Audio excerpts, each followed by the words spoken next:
Continuamos con más en la tarde de este lunes, comenzando la semana. A través de un comunicado, ACNUR ha lamentado las deportaciones de personas venezolanas desde Trinidad y Tobago. En el texto que se ha publicado señalan el retorno forzado de este grupo es motivo de gran preocupación. Estamos en contacto con las autoridades buscando aclarar cuál ha sido el proceso legal que ha llevado a la deportación de este grupo para asegurar que Trinidad y Tobago continúan cumpliendo con sus obligaciones internacionales.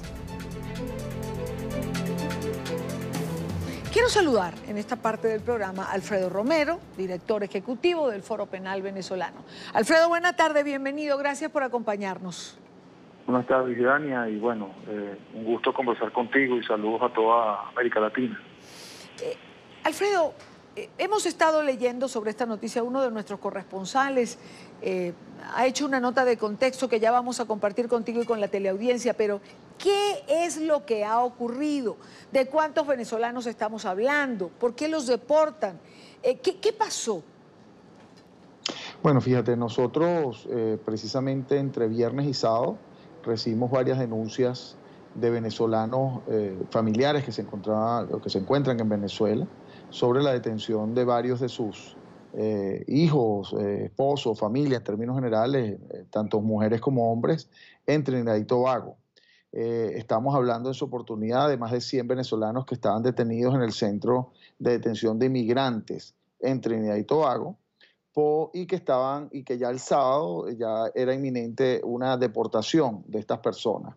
El hecho es que se deportaron efectivamente luego que estuvimos conversando, por cierto, con ONG en Trinidad y Tobago, con abogados, incluso tuvimos contacto a través de nuestro coordinador jurídico internacional con personas de ACNUR, es decir, de la ONU, del Departamento pues, de Refugiados, o de la Oficina pues, de Refugiados de la ONU, y fueron efectivamente pues, posteriormente deportados el sábado ya como a las 6 de la tarde, a Venezuela, 82 personas que del número de más de 100 que se encontraban allí detenidos. En este momento todavía se encuentra un grupo de personas detenidas ahí en el centro de detenciones de inmigrantes en Trinidad y Tobago, que se le exige, por cierto, el pago de una multa que es aproximadamente por persona de aproximadamente $1.500 en el cambio, a los efectos pues de poder pagar esa ilegalidad de haber entrado a un territorio pues ilegalmente, sí. Y a los efectos pues de deportarlos a Venezuela. Eso es la situación actual, se habla de aproximadamente 20 personas, se habla de 24 personas exactamente, pero no hemos confirmado el número específico. Ahora, ¿cuál es el problema aquí que se plantea? Por un lado, evidentemente estamos viendo una situación humanitaria que cada día es más grave de los venezolanos huyendo al exterior, sí. Y en este caso es de Trinidad y Tobago, el día de mañana a otros países. Pero por otro lado, el gran problema es si efectivamente, y eso es lo que estamos averiguando, algunos de estos venezolanos, como ACNUR lo ha señalado, habían solicitado asilo político en Trinidad y Tobago. Si es así, el gobierno de Trinidad y Tobago, el Estado de Trinidad y Tobago, estaría incumpliendo pues, con el Estatuto de Refugiados Políticos de la ONU y con tratados internacionales que prohíbe a que tú deportes a personas que han solicitado el asilo en un determinado país. Fíjate, Alfredo, familiares de los detenidos en Trinidad, tras la deportación realizada este fin de semana, como señalabas, a 82 ciudadanos que permanecían allí, han denunciado ilegalidad y exceso en el proceso. Sus allegados han informado que van a ser trasladados a la cárcel principal y de máxima seguridad de Trinidad y Tobago. Imagino que los que se quedan allá. Pero Carolina Bigot, una de nuestras periodistas en Caracas, prepara una nota de contexto. Yo quiero compartirla contigo y con nuestra teleaudiencia y sobre ella seguimos analizando este caso. Yasmín es la madre de uno de los venezolanos que permanecía y ella lo reconoce de forma ilegal en Trinidad desde hace más de un año. El joven de 19 años esperaba asilo, pero fue detenido a principios de abril y el pasado sábado llevado a corte. El Servicio de Policía de Trinidad y Tobago hizo lo propio con más de 80 venezolanos en la misma condición. Algunos retornaron, pero aproximadamente 30 quedaron detenidos en la prisión de Puerto España. Yasmín nos contó lo que ocurrió tras no ver a su hijo de retorno a Venezuela. Estuve hasta las 8 de la noche en el aeropuerto Maiquetía esperando. Cuando llegaron,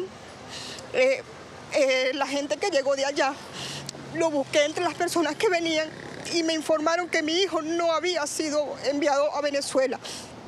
Me informa que mi hijo fue retenido nuevamente por una multa que ellos le ponen por ser emigrante. Hace rato me acaba de informar eso. Mamá, sus palabras fueron esto: mamá, estoy siendo trasladado. Mamá, voy a perder comunicación contigo. Me siento de verdad muy mal. Desde el sábado asegura atravesar una agonía, por eso buscó ayuda en la Cancillería venezolana. Voy a la Cancillería de aquí, donde ellos no tienen información de ninguno de los venezolanos que están allá. La información sobre el número de venezolanos que quedaron detenidos no es precisa. Las autoridades trinitarias no informan y las venezolanas tampoco. 11 personas están con él, porque él me lo afirmó anoche, que sí, que estaba con 11 personas allá. Pero hay un número de mujeres que me dice que las tienen totalmente privadas de libertad, no tienen acceso con ellas, no tienen comunicación alguna. Yasmín, ¿por qué se fue tu hijo de Venezuela? La situación país. No podemos taparnos el sol con un dedo, porque es mentira. Rafael trabajaba como DJ en un local nocturno, esperaba una condición de legalidad. Él se fue, claro, económicamente nos ayuda de allá, no se los voy a negar.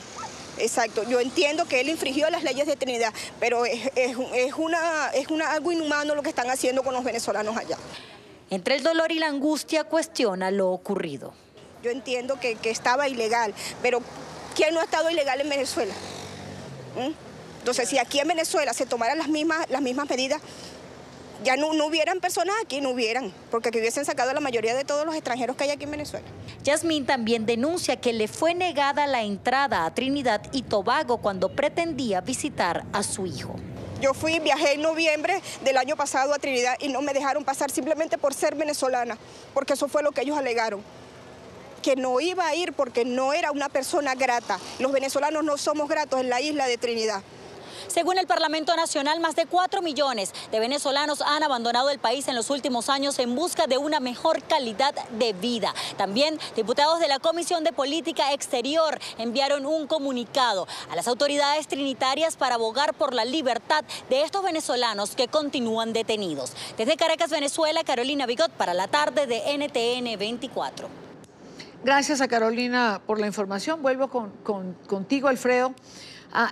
A ver, ¿por dónde comenzamos? Esta multa de 1.500, mucha de la gente que se va, lo sabes tú, lo sé yo y lo sabe nuestra teleaudiencia, huyen de la circunstancia o de la situación venezolana. Muchos van con una cantidad que bastante menos de la mitad de esos $1.500. ¿Cómo? Es decir, muchos de ellos no van a poder pagar esa multa, Alfredo. Sí, bueno, esa es una de las circunstancias que se están planteando ahorita. Ya veremos de alguna forma cómo se resuelve. Otro tema que es importante notar, y Dania, por lo menos hasta la última información que tuvimos, no se le ha permitido acceso a representación jurídica, acceso a abogados, lo que de alguna forma también eso impide pues el derecho a la defensa de estas personas, ¿no? Pero fíjate, más allá de los temas estrictamente técnicos y la preocupación que viven las familias, que es importante. Y hoy día, por cierto, estos muchachos que hemos tenido acceso a conversar de alguna forma con ellos, los que están detenidos en los momentos que han podido comunicarse, ya ellos evidentemente la situación de detención en que se encuentran, lo que quieren es que los liberen y los manden a Venezuela, los manden a cualquier lado en libertad, ¿no? Porque ya se trata de unos detenidos que sufren pues la detención y lo que implica estar en una cárcel, porque es una cárcel, pues no, una cárcel inclusive con uniforme de preso, con indicativo, no es que están allí sentados en una oficina, están en una cárcel efectivamente, ¿no? Pero lo que estamos viendo es que de alguna forma, y eso es un llamado que se hace a los países de América Latina y particularmente ahora a Trinidad y Tobago, que recientemente la Organización de Naciones Unidas, particularmente ACNUR, sacó un comunicado donde informaba y hacía un llamado a todos los países de América Latina que tuvieran, digamos, una consideración con los venezolanos por la situación humanitaria que se está viviendo y una crisis de refugiados que se está presentando del lado de los venezolanos, ¿no? Sí. Esto evidentemente es una muestra de que no existe esa intención de de alguna forma de apoyo a esta situación que vive Venezuela, y yo creo que es un llamado de atención un poco a tener solidaridad en esta situación que han vivido los venezolanos, que están viviendo los venezolanos hoy día, como lo han vivido otros ciudadanos de otros países en el pasado y que en el futuro pudiesen vivir. Yo creo que esa es la situación que debe ahorita considerarse, más allá del aspecto estrictamente legal, porque ciertamente las leyes migratorias no permiten, de un país, pues no permiten que tú vayas a un país de manera ilegal, si acaso es así, o que estés más tiempo del que se te permite como turista, ¿no? Eso evidentemente aplica en las leyes del país, pero las circunstancias que viven los venezolanos hoy día ameritan una consideración un poco distinta, como la han tenido países, por decir, que hay que de alguna forma agradecerle, como el caso del Perú, que han tenido una consideración un poco más beneficiosa para los venezolanos, Brasil, que ha ampliado,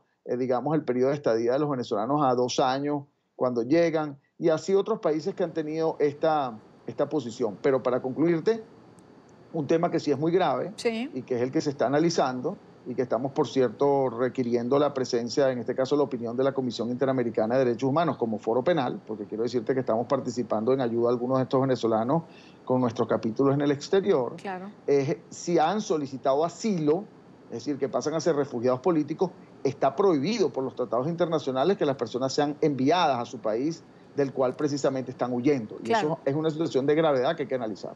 claro. Bueno, países también como Chile, por ejemplo, que intenta darle una solución migratoria, Colombia, por supuesto, que recibe la mayor cantidad y que ya en una oportunidad, hace unos meses atrás, hizo el permiso especial de permanencia, entre otras medidas que se han estado tomando, se está haciendo un censo. Yo no recuerdo, Alfredo, por lo menos no recuerdo haber informado sobre una deportación de este tipo. De verdad, creo que en algún momento Colombia, Cúcuta particularmente, hizo alguna, pero no en estas condiciones en que lo está haciendo Trinidad. Sí, efectivamente esa es la preocupación. Yo creo que debe haber, repito, una reconsideración de la posición que está tomando el gobierno de Trinidad y Tobago. Creo que debe haberla. Creo que hay que considerar el aspecto humanitario, hay que considerar la situación que vive Venezuela, y hay que considerar también la apertura que ha tenido Venezuela en el pasado a inmigrantes en términos generales, y pensar también que en el futuro nadie se puede necesariamente salvar de una situación como la que vive hoy en día Venezuela. No hay duda de que Venezuela vive una situación humanitaria importante y además una situación de persecución política que con foro penal hemos venido denunciando, donde se persigue políticamente, donde se encarcela políticamente, donde incluso hay agresiones por motivos políticos, y que se sabe tanto en la Organización de Naciones Unidas como en diferentes países que están atentos de los derechos humanos, que por cierto tienen un carácter universal, ¿no? Sí. Pues Alfredo, como siempre, gracias por acompañarnos, gracias por la información. Es una triste circunstancia. Creo que ACNUR con ese comunicado también lo remarca y fija de alguna manera posición. Ya lo había hecho en ese otro comunicado que mencionas, donde pide consideración hacia los venezolanos por la crisis humanitaria que atraviesa el país. Gracias por estar con nosotros. Buena tarde para ti. Muchas gracias, siempre la orden.